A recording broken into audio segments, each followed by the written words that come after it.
विधारा का दूसरा प्रयोग जो हमने देखा, हमारे यहाँ बहुत सीरियस और अंतिम अवस्था के रोगी आते हैं। तो हमने देखा कि जो गैंग्रीन के पेशेंट हैं, गैंग्रीन आप जानते हैं कि ऐसी स्थिति आती है कि आधुनिक चिकित्सा में भी उसके लिए सिर्फ अंग काटने के सिवा कोई उपाय नहीं है, क्योंकि उसका जो इन्फेक्शन है वो इतनी तीव्रता से फैलता है।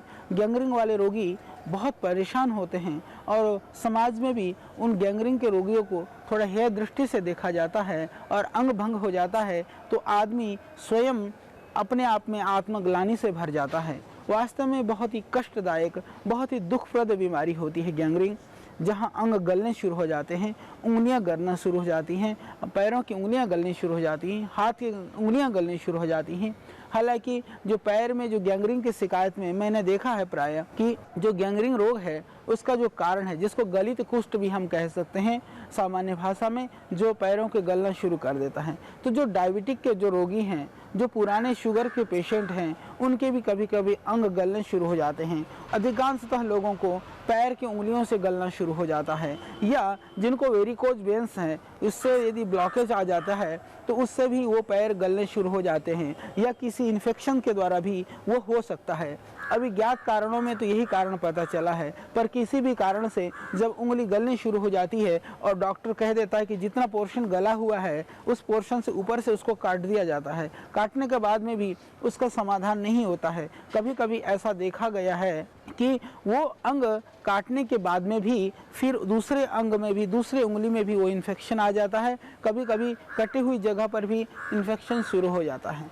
तो बहुत खतरनाक बीमारी है, बहुत ही भयानक बीमारी है।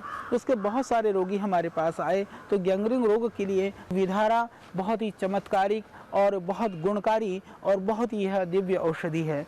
आप इसका प्रयोग करें। गैंग्रीन के जो पेशेंट हैं, जिनके अंग गल रहे हैं या जिनमें पस पड़ा हुआ है, उन सब रोगियों के लिए विधारे के पत्तों को कूट करके रस निकालिए। रस निकाल करके फिर उस जगह को रस डाल करके धीरे धीरे उस अंग को अच्छी तरह से साफ कर लीजिए। साफ करने के बाद में फिर आप दो उपाय कर सकते हैं। यदि घाव बना हुआ है अंदर तक तो उसके रस को रुई में डुबो करके उस रुई को, उस कॉटन को उस घाव में रखें जहाँ से गलना शुरू हुआ है। रुई अंदर घाव में भर देने के बाद में इसके पत्तों को थोड़ा सा यदि संभव हो सके गाय का घी मिले तो गाय का घी लगा करके उसको गर्म करके उस जगह पर बांध करके फिर आप ऊपर से पट्टी भी बांध सकते हैं। इसको लगभग 10-12 घंटा बंधे रहने दें, उसके बाद फिर आप पत्ता बदल दें।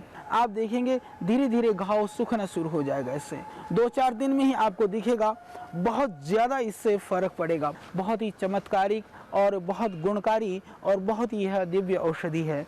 पुराने जो घाव हैं, जो घाव नहीं भर रहा है और जिनको बेड सोल हो जाता है, बेड सोल इतनी खतरनाक बीमारी है जब रोगी मरणासन अवस्था में होता है और जब हिलने डुलने की अवस्था में नहीं होता है तो बिस्तर में लेटे लेटे बेड सोल हो जाता है। बहुत ही भयानक स्थिति हो जाती है, कोई भी औषधि काम नहीं करती। उस स्थिति में भी यदि विधारे के पत्तों का रस निकाल करके रुई से जो है धीरे धीरे उन जगहों पर लगाएं तो बेड सोल तक भरने लग जाते हैं।